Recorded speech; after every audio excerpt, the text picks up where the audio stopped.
Indonesia, sesungguhnya langit aspirasi bangsa. Kita Indonesia, sesungguhnya kita hadir bagi dunia. Kita Indonesia.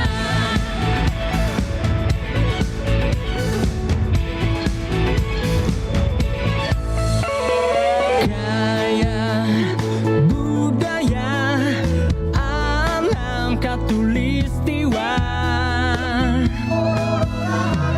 Kita kabarkan berita, membuka cakrawala. Semua bertaut udara di gelombang semesta.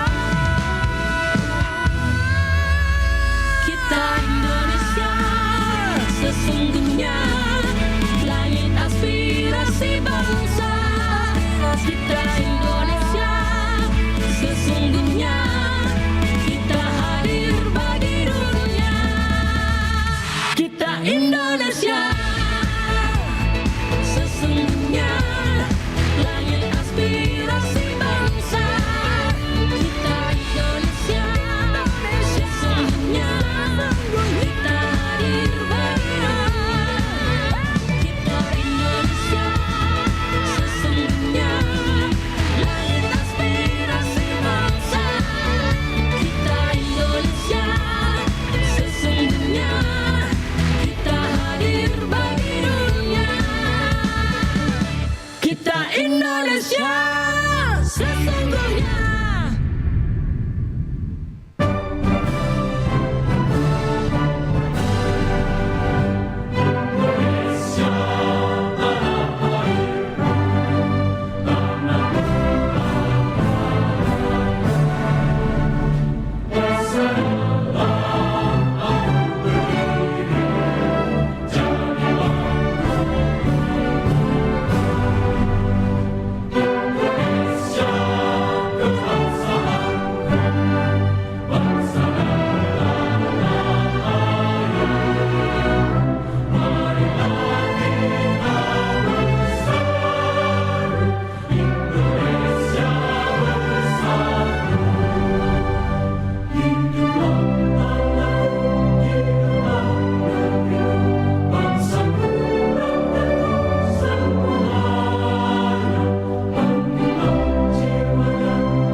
Ih, sebel deh.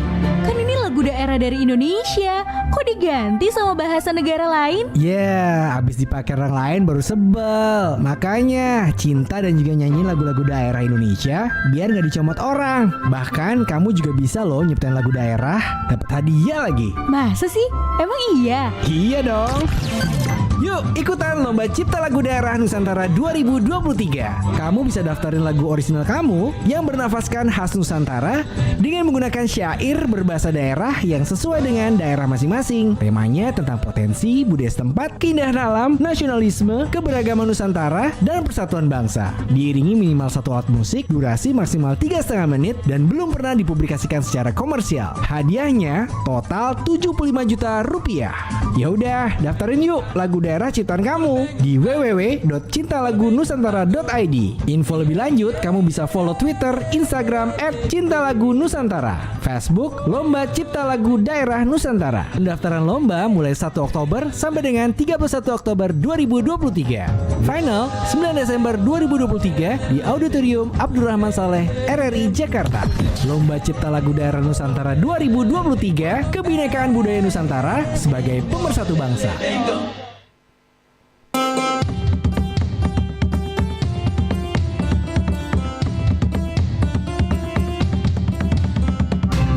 Pro 4 Suara Budaya Sulawesi Selatan.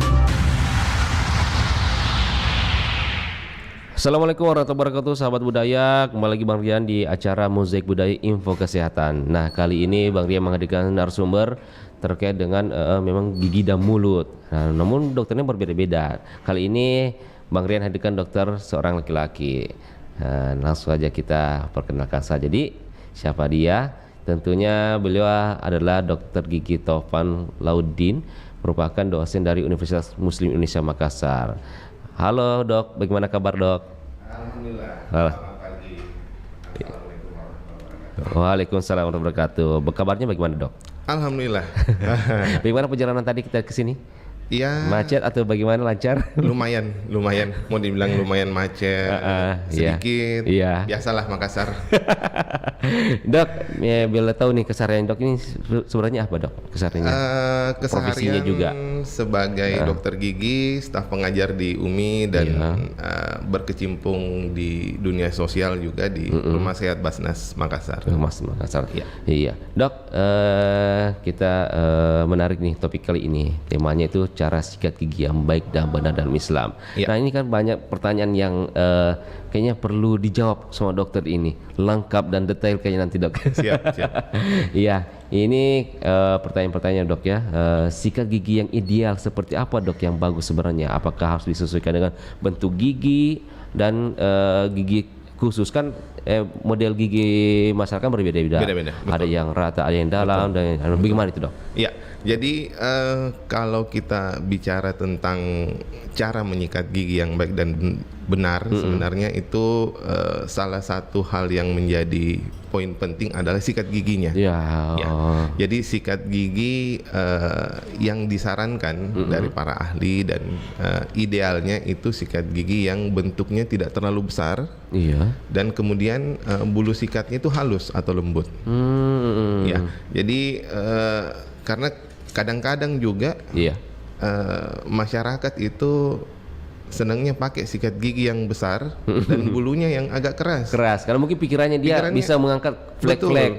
Betul. Tapi seharusnya bagaimana dok? Seharusnya yang lembut atau halus bulu sikatnya dan kepala sikatnya itu kalau bisa yang ukurannya kecil. Kenapa harus kecil? Iya. Karena memang rongga mulut itu kecil. Jadi kalau untuk masuk sampai di sela-selanya itu kalau besar agak susah. Dan kecenderungan untuk merasa mual kalau dia besar itu lebih gampang mualnya. Oh, ada efeknya juga. Ada sampai efeknya. mual. Apalagi kalau kan sebenarnya yang disarankan selain giginya yang disikat, lidahnya juga harus disikat. Oh, lidah juga. Lidah Kenapa juga harus lidah dok? Jadi di lidah itu gampang tumbuh ada jamur bisa. Iya. Biasanya orang-orang perokok itu biasanya atau memang jarang bersihkan lidah, dia ada bercak-bercak putih. Nah, itu biasa menyebabkan rasa makanan agak berkurang karena ada tebal bercak putih yang menebal di daerah lidah. Makanya ada malah sikat gigi sekarang yang di baliknya itu sudah ada untuk lidah. Begitu. Jadi pintar juga produsen sekarang. Salah satu jualannya sikat gigi untuk bisa untuk sikat lidah juga sebenarnya. Double fungsi sebenarnya. Jadi memang yang disarankan itu bentuknya agak kecil dan bulu sikatnya itu halus atau lembut. Jadi kalau di pasaran kan memang kalau kita lihat itu kadang ada yang soft, ada extra soft, ada yang medium, ada yang hard. Jadi idealnya memang yang soft boleh atau extra soft. Cuman konsekuensinya mungkin lebih cepat mekar kayak bunga kalau dia soft. Oh, saking lembeknya. Saking lembeknya, saking Iya. halusnya. Jadi pemakaian 2-3 pekan atau sebulan maksimal itu kadang dia sudah ada yang ke kiri, ada yang ke kanan. Jadi mungkin saja itu alasan juga masyarakat kenapa dia pilih yang keras supaya lebih lama jangkanya. Padahal tidak efektif ya dok ya. Betul. Karena beberapa yang pasien yang saya temui memang kondisi gusi agak kurang beres biasanya. Dan pertanyaan pertama saya pasti sikat gigi kita yang kayak bagaimana kita pakai? Anu dok, saya pakai yang keras Ya. karena enak dirasa kalau keras. Apalagi kalau saya sikat juga, Ya. saya bilang keras juga mungkin cara sikat gigi kita. Kadang pakai emosi mungkin juga sedikit. Berdarah nih. Kadang berdarah gusinya. Nah, Iya. jadi itu sebenarnya hal-hal yang mungkin saya bisa bilang belum terlalu tersampaikan ke masyarakat edukasinya. Jadi produsen-produsen juga kan tetap ada yang sikat gigi dengan bulu sikatnya Iya. keras. Padahal sebenarnya itu tidak disarankan oleh para ahli. Oh, tapi kenapa ya? Memang dalam standarisasi diwajibkan pada pengusaha tidak boleh. Nah. Ini kan atau mungkin berpikir keuntungan saja. Iya, no comment lah. Ya. Tapi dok, misalnya kalau ada tidak kan oke lah kalau bulu dia halus Iya, dok. iya. Tapi ini sebagai batangnya ini memang bagus yang keras atau yang elastis juga bagus dipakai dok? Kalau bisa yang agak elastis. Ada Yang ada kandungan karetnya sedikit. Jadi pada saat dia tidak sengaja misalnya buru-buru sikat gigi misalnya, atau agak emosi sedikit sikat gigi jadi tidak luka gusinya. Iya.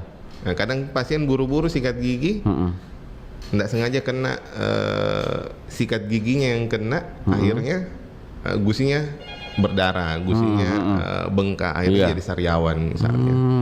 Tapi memang lebih efektif memang ketika memang itu sikat gigi yang kecil. Jadi Kecil. bisa masuk ke dalam Sela-selanya, iya.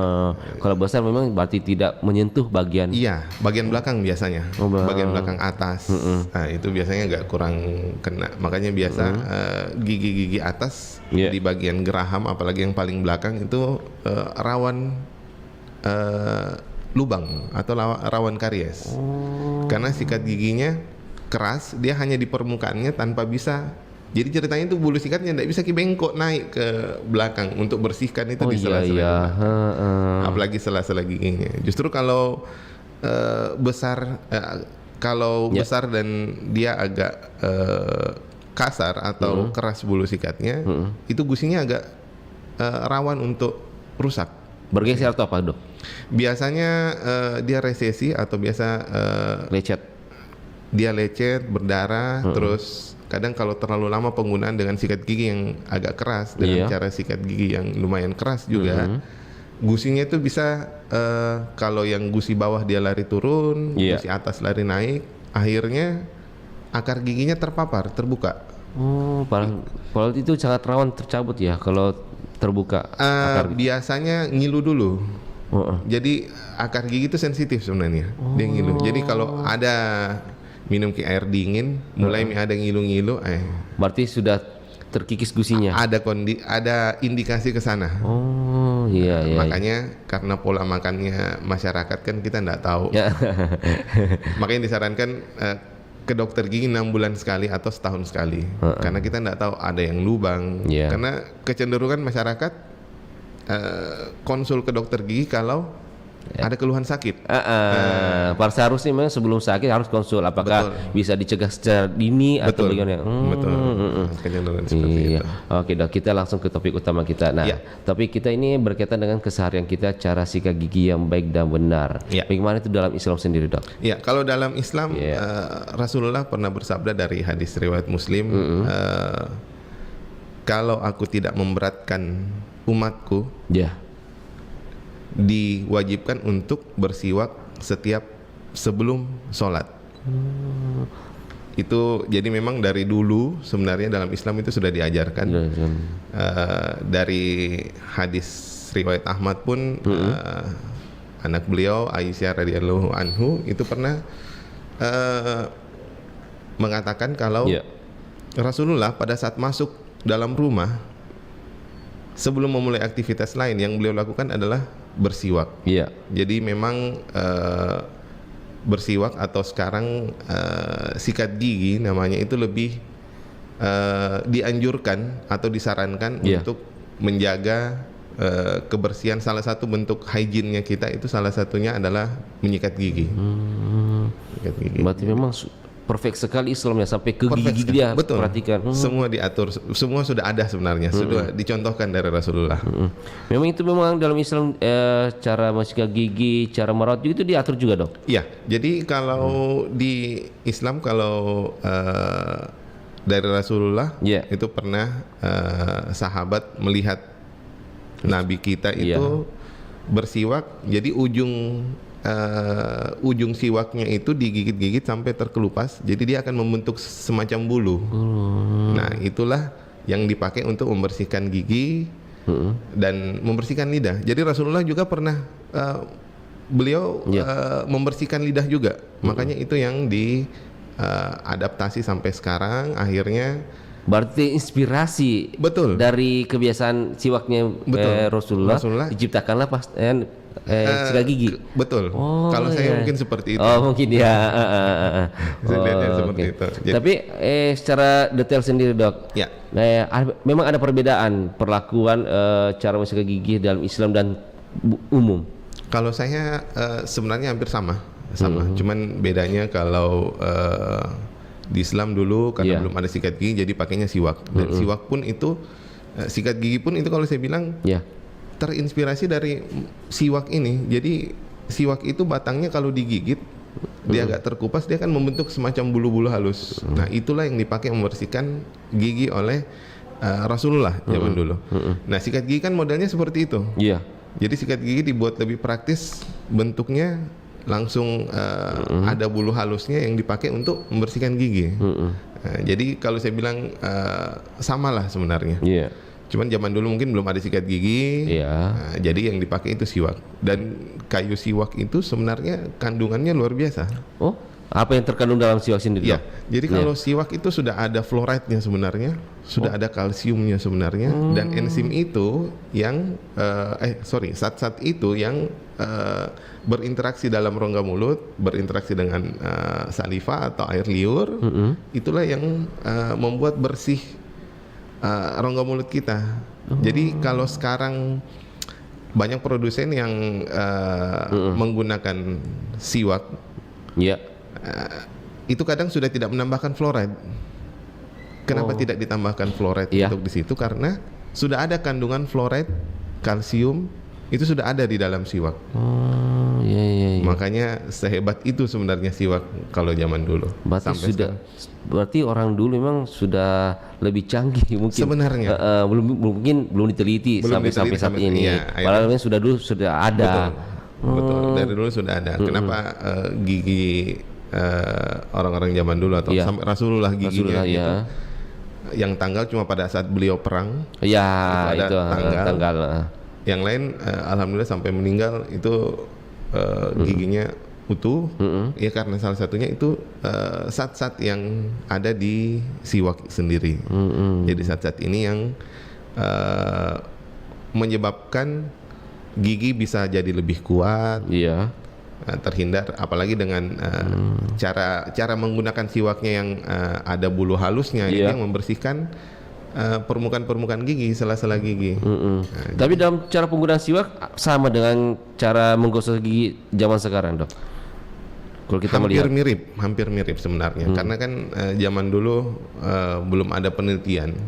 Kalau dari riwayat yang pernah saya baca, memang Rasulullah menggunakan siwak seperti itu. Jadi digigit dulu, nanti ada terbuka kulitnya sedikit, Iya. bulu-bulu halus muncul, itu yang dipakai untuk membersihkan. Tapi kan ini batang, Dok. Iya. Kan yang ujung-ujungnya yang berbulu. Iya. Beda kan sama sikat gigi dia Sudah kalau kita dari samping. Ini kan batang, bagaimana caranya? Apakah efektif cara menggosok gigi siwak? Iya, kalau Sampai dari- dalam-dalamnya. Iya, kalau penggunaan siwak sebenarnya hampir mirip dengan sikat gigi. Dia kan ada bulu-bulu halusnya. Tapi kan posisinya berbeda, Dok. Iya. Ini vertikal, yang satu horizontal. Iya, itu yang dipakai untuk membersihkan sela-selanya. Dikondisikan dengan bentuk siwaknya itu. Oh. Gitu. Berarti memang terjangkau bagian dalam juga, Dok? Terjangkau, bisa terjangkau. Itu kan bisa ada yang agak panjang kayu siwaknya, ada yang agak pendek, kayak gitu. Tapi tidak berbahaya bagi gusi, Dok, ketika orang pakai siwak. Ini kan kayu ceritanya, Dok. Kan bulu halusnya yang kita pakai. Bulu halusnya yang dipakai untuk membersihkan giginya. Jadi kalau bulunya kena di gusi juga aman. Aman, Iya. dia terlepas sendiri juga. Iya. Oh iya iya. Aman. Pertanyaan berikutnya, Dok. Ini saya pernah baca sebuah artikel, katanya kalau kelebihan zat fluorid fluorid pada gigi itu membuat memang bikin rapuh. Kan banyak tuh yang di YouTube, Dok. Iya, betul. Telur diolesi itu fluorid, direndam itu lembek. Apakah Lembek. bagaimana? Kalau kita bagaimana itu, Dok? Iya. Jadi sebenarnya fluoride itu dari makanan, dari air minum itu sebenarnya sudah ada. Oh, sudah ada. Sudah cukup sebenarnya. Cuman beberapa orang memang merasa atau karena takut giginya akan cepat lubang dan lain-lain, dia menambahkan fluoride. Dan biasanya ini pada masa pertumbuhan gigi atau biasanya pada anak-anak. Biasa akhirnya terjadilah yang namanya fluorosis. Jadi fluorosis ini ada kelebihan fluoride yang terjadi pada masa pertumbuhan anak-anak. Biasanya gigi anak-anaknya nih yang kelihatan. Biasanya dia ada garis putih di dalam, terus ada bercak coklat, terus di bagian dalam itu kayak ada bercak putih. Jadi kayak kan gigi sebenarnya itu agak transparan kalau diperhatikan. Oh, dia tembus Sebenarnya. Iya, sebenarnya. Nah, kalau ada fluorosis itu kadang dia opak, jadi dia tidak tembus gitu ceritanya.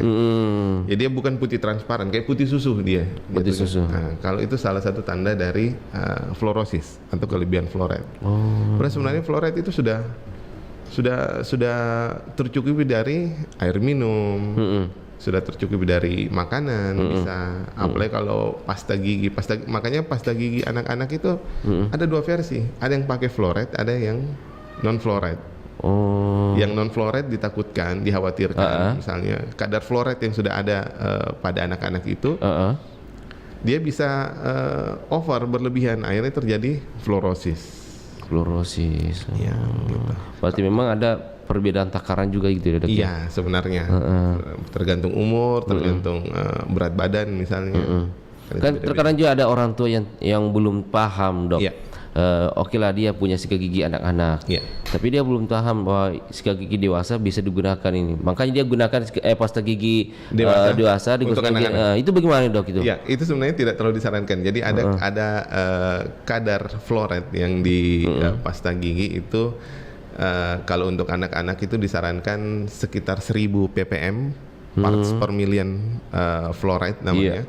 Kalau di dewasa atau di pasta gigi dewasa itu biasanya antara 1350 sampai 1500 ppm fluoride biasanya. Nah, kalau anak-anak yang masih dalam masa pertumbuhan misalnya dalam masa pembentukan rongga gigi dan rongga mulutnya, fluoride-nya berlebih di pasta gigi dewasa yang dipakai untuk anak-anak, itu akhirnya kandungan fluoride-nya akan over. Karena dia hanya anak-anak itu pasta gigi anak-anak itu dosis fluoride-nya hanya 1000. 1000 ppm fluoride. Sedangkan pasta gigi dewasa 1350 sampai 1500 ppm fluoride. Nah, ini kalau over, inilah yang biasa menyebabkan terjadinya fluorosis. Iya. Atau biasanya ada kayak garis retakan, kayak bercak coklat di rapuh, dalam. bukan? Rapuh. Oh, rapuh. Dia bisa patah. Rapuh. Bisa patah. Kalau sudah fluorosisnya sudah parah, dia bisa patah malah. Kalau terhadap gusinya sendiri bagaimana? Ada juga dampaknya, Dok? Kalau gusi cenderung lebih aman sih sebenarnya. Aman. Iya. Untuk fluoride. Iya. Fluoride-nya itu sebenarnya lebih ke untuk menguatkan gigi dan tulang. Sebenarnya gigi sih lebih ke gigi. Kalau kalsium itu lebih ke tulang dan gigi. Tapi untuk dampak kesehatan kan biasa anak-anak gosok gigi dia lebih ditelan. Kalau pasta gigi anak-anak cenderung lebih aman sebenarnya. Nah, kalau orang dewasa kalau orang dewasa memang tidak disarankan. Jadi tidak disarankan penggunaan pasta gigi orang dewasa karena kandungan fluoride-nya terlalu tinggi untuk anak-anak. Nah, ini yang akhirnya bisa menyebabkan, salah satunya itu menyebabkan fluorosis. Iya. Dok, ya. Ya. Biasa juga ini kan orang tua juga ini menggunakan pasta gigi ini kan biasa kan masyarakat berbeda-beda ini pasta giginya Betul, ini betul, kan banyak betul. merek. Betul. Iya, ada yang warna hijau, ada Iya, putih iya, ini. iya.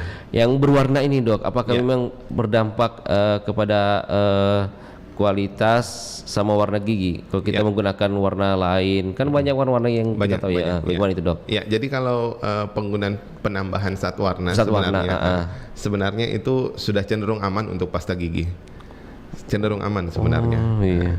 Jadi beberapa itu penambahan warna disesuaikan dengan rasa. Misalnya rasa mint. Iya. Nah, ini kan yang paling banyak. Iya, betul. Nah, dengan iming-iming rasa segar misalnya. Nah, rasa segar. Akhirnya banyaklah yang pasta gigi berlomba-lomba untuk penggunaan aroma atau rasa pada pasta gigi. Cuman ada juga pasta gigi yang tidak aromanya atau rasanya cenderung Tidak mengenakan. tidak terlalu enak lah. Ada yang terlalu pedis misalnya. Ada yang terlalu dingin misalnya. Karena kadang ada beberapa produsen memang jualannya ya rasa dingin itu. Sebenarnya ada Tapi juga- fungsinya sama, Dok. fungsinya sama. Selama kandungan fluoride yang terkandung dalamnya cukup untuk melindungi atau melapisi permukaan gigi dengan fluoride-nya, itu cenderung aman. Iya.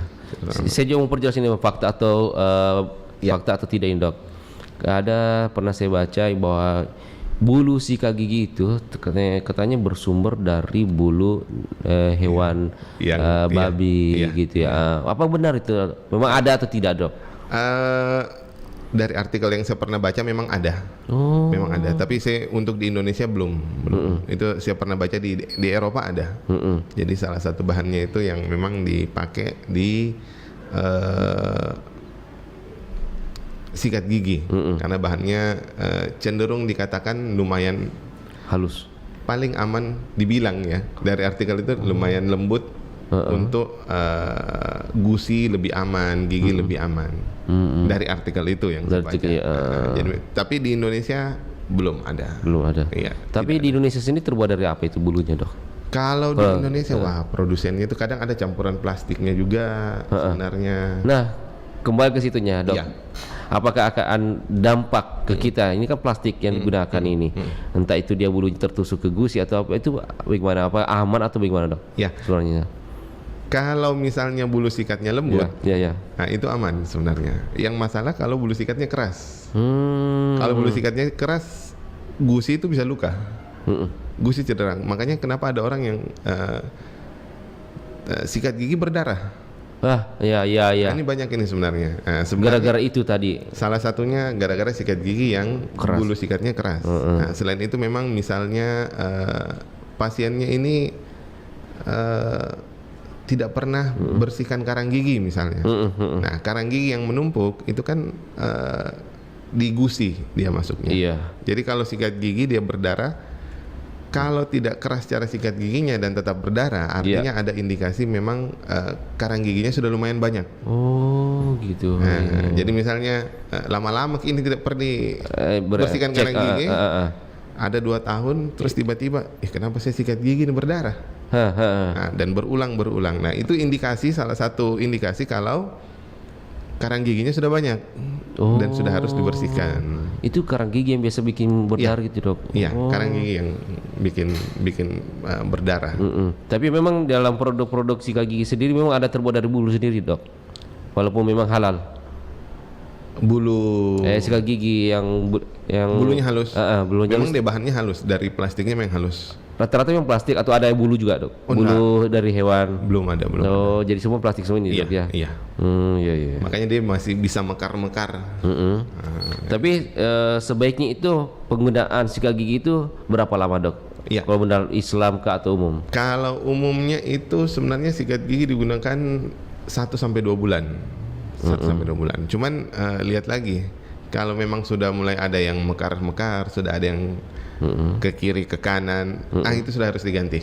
Terkadang juga ada flek-fleknya yang mengendap di dasar bulu itu harus diganti juga atau berjamur itu. Ya, makanya sikat gigi itu sebaiknya direndam di pada saat kita mau pakai, kita rendam dulu dia di air hangat atau di obat kumur boleh. Oh. Jadi obat kumur kita taruh di wadah, rendam sikat giginya di situ. Oh bisa. Bisa. Air hangat juga bisa. Bisa. Tapi seharusnya pakai begitu ya. Iya, idealnya seperti Idealnya. itu. Ideal seperti itu. Tapi kebanyakan ke masyarakat kayak enggak. Simpan. Malah jatuh di lantai dia pakai lagi. Iya gitu. Nah, yang jatuh ke lantai.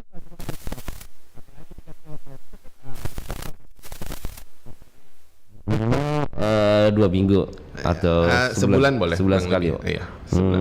Iya. Tergantung cara sikat giginya. Ada orang yang memang sikat giginya sampai bunyi-bunyi itu sikat gigi krak krak krak krak. Wah. Itu bukan sikat gigi yang bunyi, gusi yang bunyi itu. Pakai emosi dong. Pakai emosi dia. Pas seharusnya pakai perasaan ya, Dok Pakai ya. perasaan. Jadi sikat gigi ideal itu kurang lebih 2 menit. Kurang 2 menit ya. Kurang lebih 2 menit. Misalnya kalau orang lagi buru-buru itu, Dok. Bagaimana itu, Dok? Itu media yang kadang orang-orang yang beberapa saya dapat pasien-pasien yang gusinya berdarah atau gusinya agak tiba-tiba ada muncul sariawan misalnya. Kenapa sariawan ini kena sikat gigi? Pasti ini orang buru-buru ini. Iya. Pasti orang buru-buru. Jadi pasti orang buru-buru pasti sikat. Iya. Terlambat terlambat. Iya. Biasanya seperti itu. Makanya disarankan itu kurang lebih 2 menit sikat giginya. Dok, ini kan kita juga udah tahu ini terkadang dalam satu rumah itu kan satu tempat itu banyak sikat gigi, Dok. Kan biasa gitu yang kita lihat kan. Apakah dari sikat gigi sendiri ini dapat menularkan penyakit, Dok? Apa penyakit yang parah atau apa, Dok? Iya, sebenarnya bisa. Nggak bisa? Sebenarnya bisa. Ada beberapa penyakit yang menular, itu bisa menular lewat salah satu medianya cross infeksinya lewat sikat gigi. Penularannya lewat mana itu, Dok? Walaupun dia misalnya hanya kontaknya itu bagaimana? Iya, tersentuh misalnya kalau liurnya atau sikat, ada orang habis sikat gigi langsung disimpan. Itu banyak. Nah, idealnya kan dicuci dulu. Cuci dulu ya. Cuci dulu, cuci air mengalir, mau rendam kembali air hangat atau rendam di mouthwash atau obat kumur boleh. Baru disimpan. Jadi cenderung lebih bersih dibanding makanya sekarang banyak produsen juga yang sikat giginya pakai helm. Oh iya.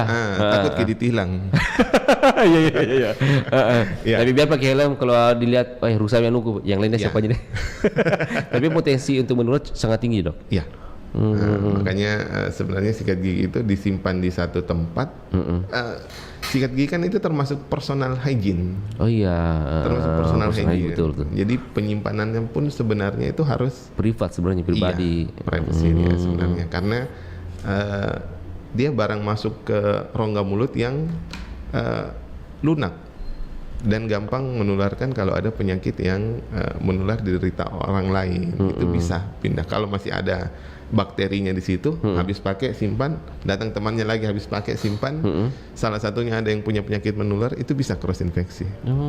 Iya. Apalagi yang menular lewat air liur misalnya, itu bisa. Oh, bisa sekali. Makanya harus dicuci. Sikat gigi habis pakai cuci. Setidaknya cuci kalau memang tidak mau direndam ya. Cuci setidaknya. Dan kalau bisa dikasih tanda ya. Iya, punyanya ini ada mata. Kayak di sendal-sendal masjid jangan sampai tertukar. Iya betul.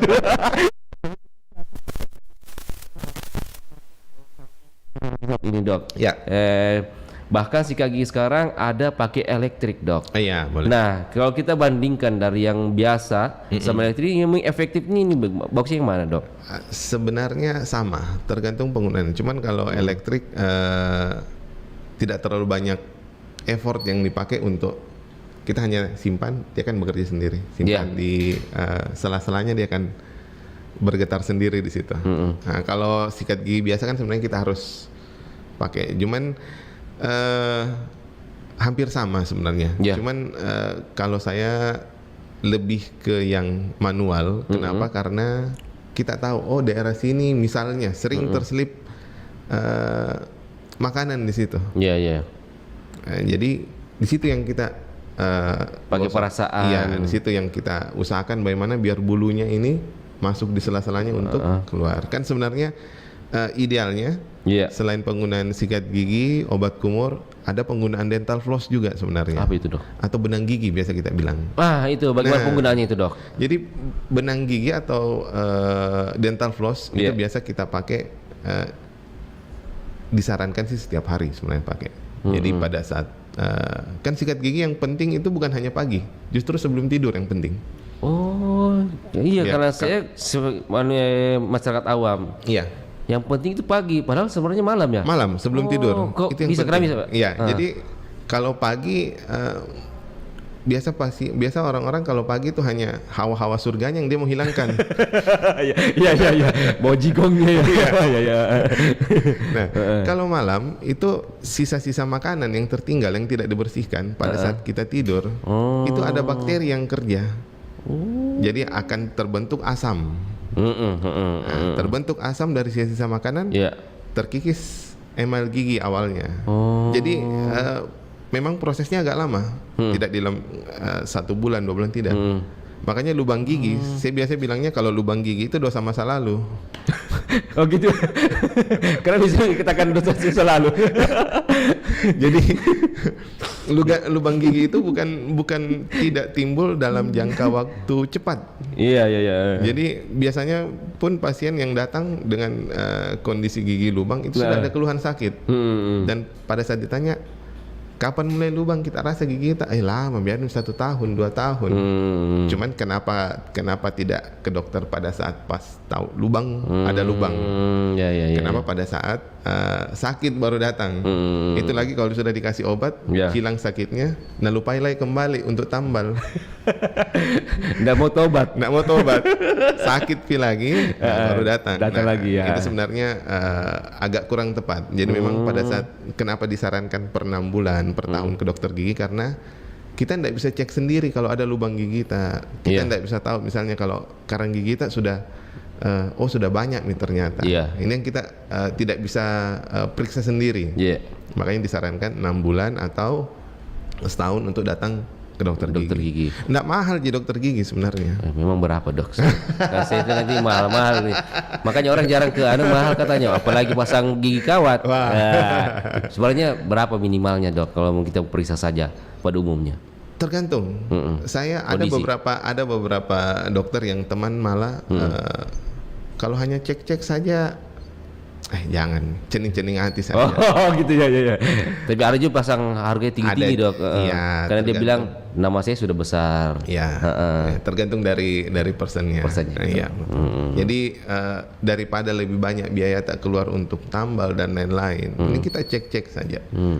Mau sekali setahun boleh. Iya. Iya. Dok, kembali ke benang gigi tadi Iya, nih. dental floss. Dalam penggunaannya ini, apakah tidak membahayakan bagi gusi sendiri? Kan dapat melukai dok. Iya. Kan dia gosok begini kayak gergaji ya dok ya. Iya, modelnya. Tanpa dirasa dia tergesek ke gusi. Apa gimana? Aman atau tidak ini dok? Iya, jadi sebenarnya cenderung lebih aman. Lebih aman. Kenapa lebih aman? Sikat gigi itu tidak bisa sampai di sela-sela gigi yang Oh iya. apalagi yang rapat sekali itu bulu sikatnya kadang tidak sampai. Kalau dental floss dia kan tembus sampai dari depan sampai di bagian langit-langit misalnya. Jadi sisa-sisa makanan yang tertinggal itu bisa keluar semua. Iya. Nah, setelah itu baru kita pakai sikat gigi boleh. Tapi ini kan bisa menyebabkan gigi berjarak. Oh, Berjarang dok? Enggak. Oh, enggak. Oh. Ini maksudnya gigi sudah rapat. Iya. Dipaksa pakai gudang, apa tidak merusak Giginya gigi, jadi kayak ada rongga, ada celah gitu. Oh iya. Jadi sebenarnya benang yang dipakai ini halus sekali. Gigi itu ada jarak sebenarnya. Walaupun dia hanya tidak sampai 1 mili malah jaraknya. Kalau yang normal ya. normal, ya. Jadi dia bisa masuk sela-sela. Dan gigi itu sebenarnya bergerak. Jadi gigi pada saat elastis. sebenarnya pada saat makan itu gigi ada pergerakan. Ada pergerakan. Walaupun tidak dibilang gerak maju gerak. Iya. Enggak, sebenarnya dia ada pergerakannya. Oh sebenarnya bergerak ini, Bergerak enggak sedikit, kaku. enggak sekaku itu. Walaupun memang dia tertanam dalam tulang, tapi dia ada pergerakan sedikit sekali, mikro dia. Nah ini yang pada saat itu benang gigi kita pakai dia bisa masuk di sela-selanya untuk bersihkan ini. Iya. Kotoran-kotoran. Kotoran-kotoran ada. Karena kadang apalagi kita di Makassar, Iya. habis makan coto begitu keluar dari tempat makan coto tusuk gigi yang ada di mulutnya. Nah ini dok, mana lebih penting kan dok? Harus pakai tusuk gigi atau benang Benang gigi. Benang gigi. Kalau tusuk gigi malah cenderung memberi jarak? iya, dia merusak. Dia rusak gusi. Jadi gusi itu sebenarnya antara gigi ada kayak bentuk segitiga. Iya. Biasa kita bilangnya papila interdental. kalau sudah terselip makanan satu kali, Ya. kalau kita pakai dental floss mungkin agak sedikit aman di gusita. Tapi kalau pakai tusuk gigi, selain itu daging-daging cotota yang diangkat, gusita dia rusak. Tapi ini kan benang, kan dia dari atas ke bawah kan dok? Iya. Misalnya dagingnya sudah ada di dalam, Iya. apakah tidak mendindis lagi daging ke bawah? Gimana Enggak. cara angkatnya? Enggak, dia tipis. Jadi dia tidak sampai masuk ke dalam gusi sebenarnya itu yang sisa makanan.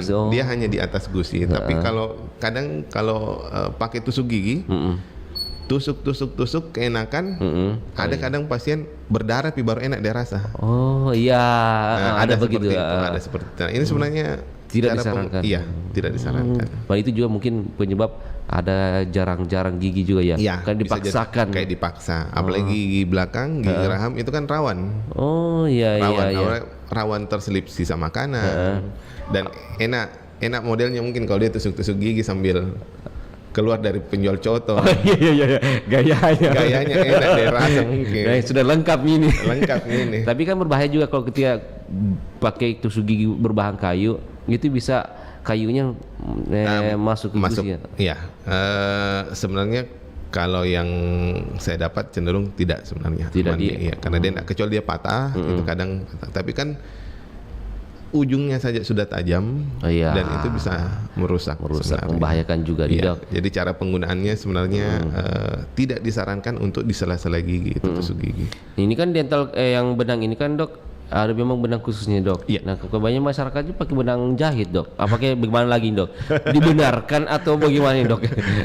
Jadi sebenarnya lebih disarankan yang memang sudah pakemnya dental floss disarankan untuk itu. Itu kan ada yang dijual per roll malah. Oh. Kalau tidak mau yang pakai tangkai boleh per roll. Jadi tinggal kita yang pakai tangan. Oh gitu. Kalau misalnya nak mau repot bawa yang ada tangkainya yang kita bilang kayak gergaji, boleh yang roll itu ada dental floss yang roll. Artinya tidak disarankan pakai benang Jangan, jahit ya. Iya, sebaiknya karena kita nggak tahu misalnya dia ada tajam atau apa itu yang kita nggak tahu, kita khawatirkan. Oh iya, karena beda bahannya beda, juga ya. beda bahan juga. Oh iya. Kita lanjutkan nanti pembahasan kita dengarkan dulu satu lagu. Siap, Iya. siap, ya. Jangan kemana-mana sama budaya tetap di 92,5 FM Pro 4 RRI Makassar.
pasti lewat akalku.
Ih, sebel deh.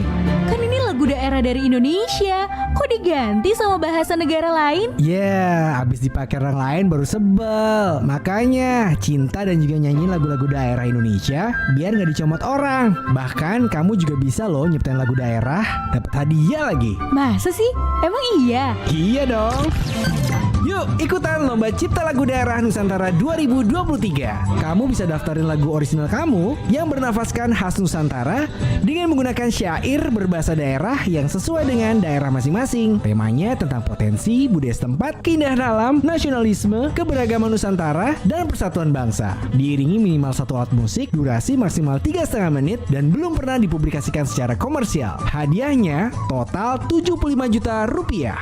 Ya udah, daftarin yuk lagu daerah ciptaan kamu di www.cintalagunusantara.id. Info lebih lanjut kamu bisa follow Twitter, Instagram @cintalagunusantara, Facebook Lomba Cipta Lagu Daerah Nusantara. Pendaftaran lomba mulai 1 Oktober sampai dengan 31 Oktober 2023. Final 9 Desember 2023 di Auditorium Abdurrahman Saleh, RRI Jakarta. Lomba Cipta Lagu Daerah Nusantara 2023, kebinekaan budaya Nusantara sebagai pemersatu bangsa.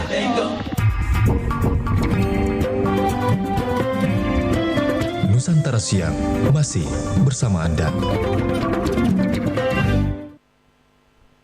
Ya sahabat budaya, masih di 92,5 FM Pro 4 di acara Mozaik Budaya Info Kesehatan.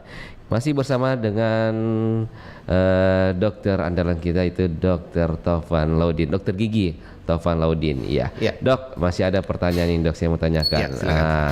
Ini bagaimana ini? Memang ada pengaruh besar memang ketika kita mengkonsumsi kafein seperti kopi, teh dan lainnya, itu memang berdampak bikin kuning gigi dan rapuh atau bagaimana dong? Iya, kalau bicara kafein sebenarnya kafein ini ada antioksidan. Kopi itu ada antioksidannya. Ada positifnya juga. Ada positifnya. Selama itu masih dalam batas normal.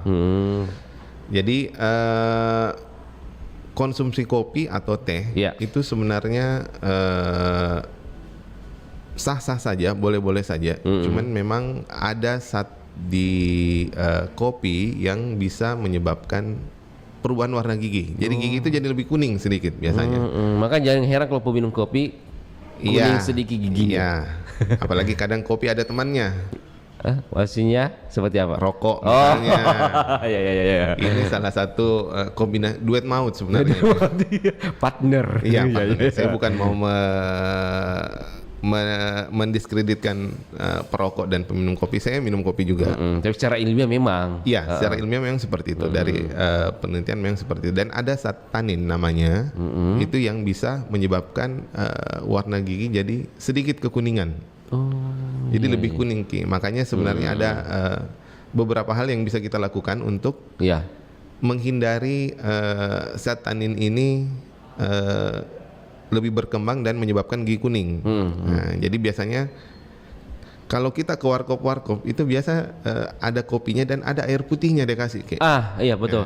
Itu orang yang paham sebenarnya. Kenapa dia paham? Karena disarankan habis minum kopi itu minum air putih untuk membilas atau mengurangi Flak. Iya. Oh iya. Zat tanin ini yang bisa menyebabkan gigi jadi lebih kuning. Kuning. Oh, berarti warkop yang paham itu memang Iya. menyediakan.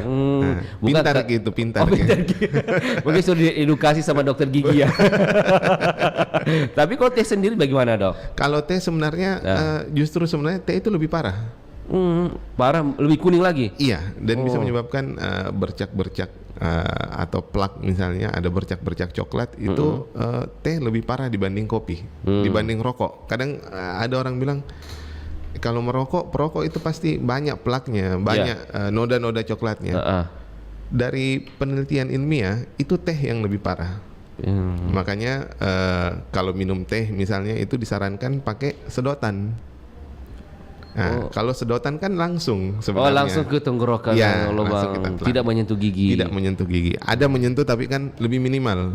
Nah, cuman kadang seperti yang saya bilang tadi, kadang enak tong itu kalau minum kita kota dingin, Iya. disimpan dulu sebentar dalam mulut, Supaya baru dingin-dingin. ditelan supaya dingin Ki. Apalagi cuaca sekarang. Tadi dokter bilang kalau minum teh baiknya pakai sedotan. Iya. Kalau kopi pakai sedotan bagaimana, Dok? Ya, kan banyak sekarang kopi-kopi kemasan yang dingin pakai sedotan. Kan daerah Tonji kalau kopi panas pakai sedotan kan. Wah, beda rasa. Tidak seru itu. Nah seru. Berarti kalau minuman biasa, Dok, kayak bukan kopi, bukan teh, Iya. dicampur ini atau Yang teh bersoda misalnya. bersoda, Iya. teh atau teh susu itu Iya. tetap bisa bikin kuning atau bagaimana, Dok? Iya, kalau soda justru dia bisa menyebabkan gigi sedikit lebih rapuh, agak gampang. Nah, agak gampang. Kalau lebih perubahan ke warna sebenarnya ada, tapi tidak sebanyak kalau kafein, Iya. kopi dan teh atau rokok misalnya. Iya. Jadi kalau soda itu lebih ke bisa menyebabkan gigi lebih gampang rapuh dibanding orang yang. Jadi kalau dibandingkan orang yang sering minum soda dengan tidak, itu lebih gampang rapuh yang sering minum soda sebenarnya. Bagi kan kita tahu orang Sulawesi kan peminum teh juga, Betul, Dok. betul. Menurut Dok, memang disarankan juga minum teh ada air putih juga atau bagaimana? Kan beda ini. Kan tadi bagusnya Beda kopi. rasanya, Dek. Oh iya.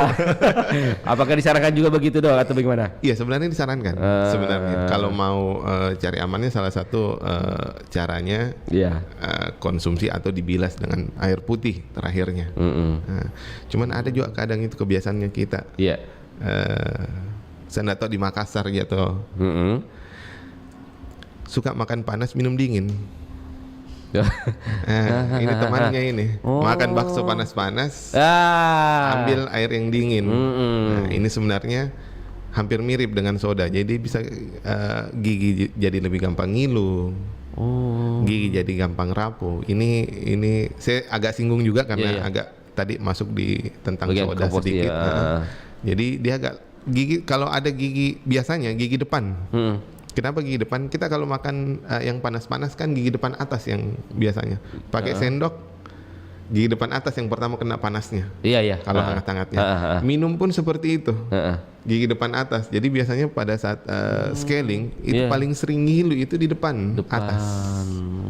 Jadi kentar itu kalau orang panas, orang bersihkan kanan gigi atau scaling terus ngilu gigi depannya semua Ya. atas, pasti ada punya bad habit makan panas minum dingin. Jadi sebaiknya makan panas Airnya yang biasa saja. dan biasa saja. Iya. Kalau hangat lebih bagus lagi ya, Dok? Iya boleh. Hangat. Boleh, Iya, hangat. tapi tambah lari keringat tak itu. Pedis tomi nah, hangat tomi air tak. Iya. Tapi kebanyakan orang ndak masih Pak Dok. Iya, Kalau betul. makan pedas kalau ndak ada dinginnya. Betul. Tapi seharusnya jangan Dok. Iya. Kalau bisa dihindari lebih bagus. Demi kesehatan Demi gigi kita kesehatan, tadi. iya. Dan ini juga Dok. Kita sering gosok gigi. Iya. Apalagi kita sudah makan jengkol pete Iya. yang berbau gitu. Padahal ini masih ada baunya Dok. Kenapa itu Dok? Padahal kita sering gosok gigi, kumur-kumur pakai Iya. Bagaimana Dok? Iya, jadi memang ada zat-zat di kayak pete, jengkol, durian. Durian juga. Durian. Itu kadang masih tinggal baunya. Jadi disarankan memang kalau di penjual durian kan itu dia kasih pasti air mineral. Jadi salah satu tujuannya bukan hanya untuk diminum, dikumur-kumur untuk mengurangi sementara. Nah, amannya sebenarnya Ya. sikat gigi sama pakai obat kumur. Obat kumur. Kecuali misalnya memang ada karang giginya dan ada giginya yang berlubang, Ya. ini dia akan picu baunya itu jadi lebih tajam sedikit biasanya. gitu. Jadi memang disarankan malah ada yang habis makan pete jengkol dia minum kayak yogurt.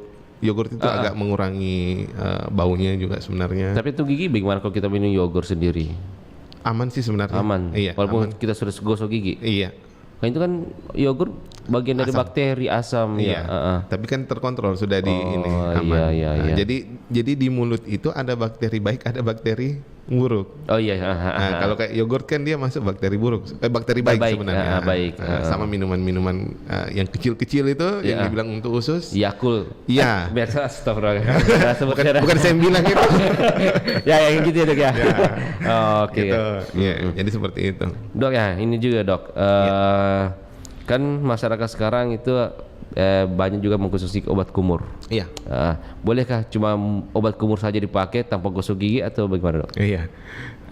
Ini beberapa masyarakat juga sebenarnya saya dapat begitu. Jadi, Dok, kenapa lubang gigi kok padahal rajin kok memakai obat kumur?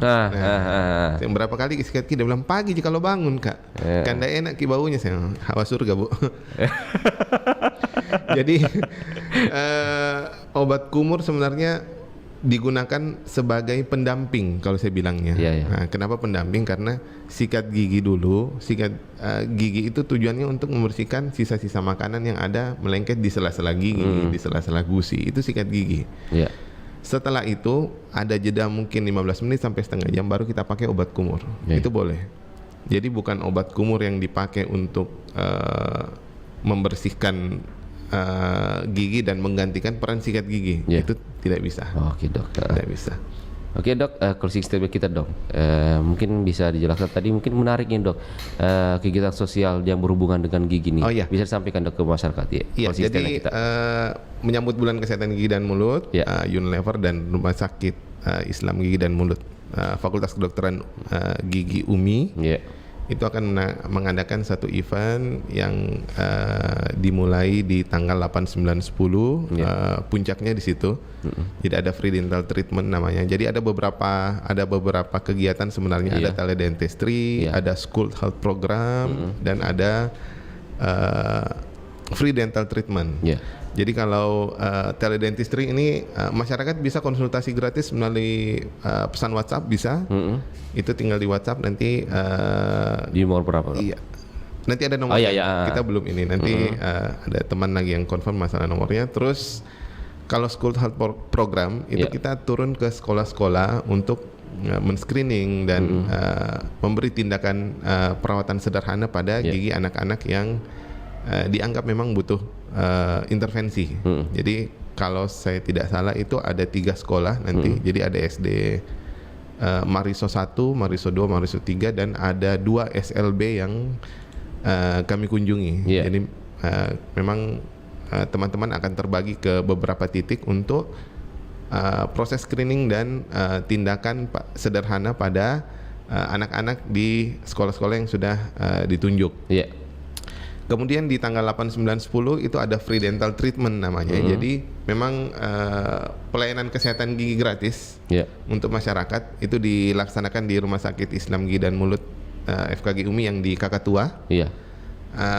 Itu mulai dari jam 8 pagi sampai selesai. Mungkin ada pembatasan sedikit terkait jumlah pasien karena mengingat tenaga yang kami gunakan juga agak terbatas. Itu nanti ada bisa datang langsung, bisa confirm ke nomor-nomor yang didaftarkan untuk kegiatan BKGN ini. Oh, oke. Itu selama 3 hari kurang lebih. Oh iya. Oke, Dok, terima kasih Dok atas waktunya dan edukasinya tentang kesehatan gigi dan mulut. Ini sangat bermanfaat bagi masyarakat. Insya Allah. Saya juga minta maaf sudah menyita waktunya Dok. Aman. Saya senang malah bisa sharing-sharing ketemu teman-teman dari sini. Iya, oke. Terima kasih kebersamaan Anda. Saya Bang Rian sama Dokter Taufan undur diri dari ruang dengar Anda di acara Mozaik Budaya Informasi. Assalamualaikum warahmatullahi wabarakatuh. Waalaikumsalam.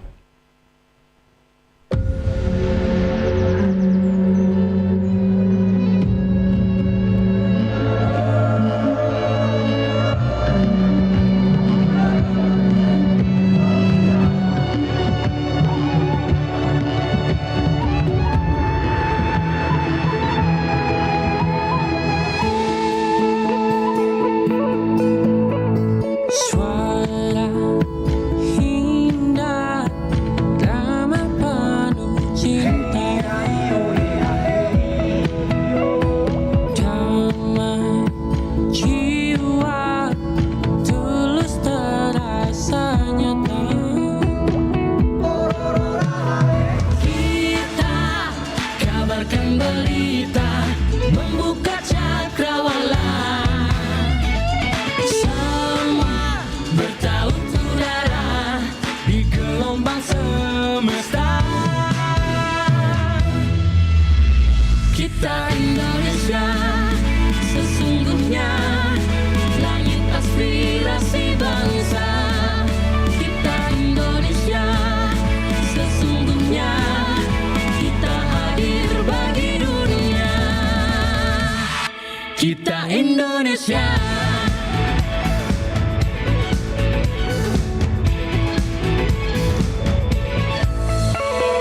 Gaya budaya alam katulistiwa. Kita kabarkan berita, membuka cakrawala. Semua bertaut udara di gelombang semesta. Kita Indonesia, sesungguhnya langit aspirasi bangsa. Kita Indonesia.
Kabarana Pro 4 pukul 11 waktu Indonesia Tengah.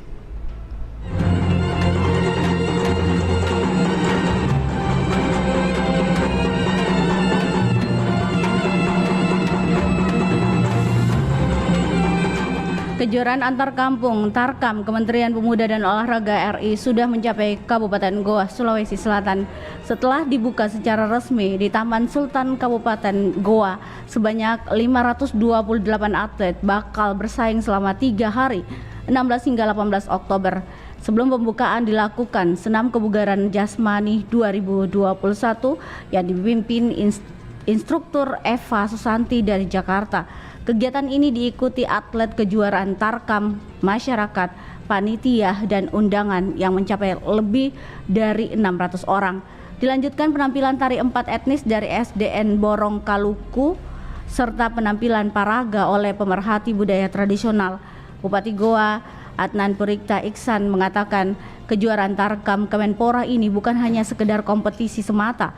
Kejuaraan Tarkam ini untuk menciptakan masyarakat berkarakter unggul dan berprestasi dunia. Selain itu, membuat olahraga menyentuh masyarakat di lapisan terbawah, yaitu desa dan kampung, serta dapat menjalankan talent scouting secara simultan untuk menemukan bibit-bibit atlet potensial dari daerah dan juga turut membangkitkan UMKM daerah. Demikian Kabarana Pro 4 pukul 11 waktu Indonesia Tengah. Sampai jumpa di Kabarana berikutnya. Demikian Kabarana Pro 4.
Pro 4 Suara Budaya Sulawesi Selatan.